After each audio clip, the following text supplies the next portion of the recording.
জানেন ইতিমধ্যে রাজুকের কাছে আমাদের চন্দ্রিমা মডেল টাউন, ঢাকা উদ্যান, নবীনগর হাউজিং থেকে শুরু করে অসংখ্য ভূমি মালিক রাজুকের অফিসে যে প্ল্যানের জন্য, নকশা অনুমোদনের জন্য তাদের শরণাপন্ন হওয়ার পরেও তারা আজ পর্যন্ত একটি প্ল্যান আমাদেরকে অনুমোদন দিতে পারেনি।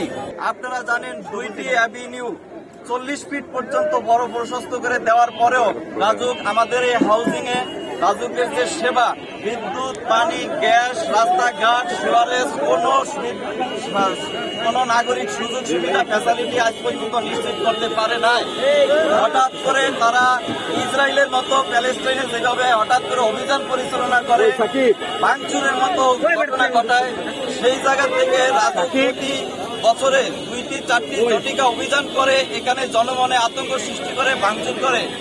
অনেক পেশেন্ট, অনেক রোগী সেখানে অসুস্থ হয়ে গেছে, অনেক মানুষ আতঙ্ক তৈরি করে আছে, ভীতি সন্ত্রস্ত একটা পরিবেশ পরিস্থিতির মধ্যে সৃষ্টি করছে সেখানে অবস্থান করছে।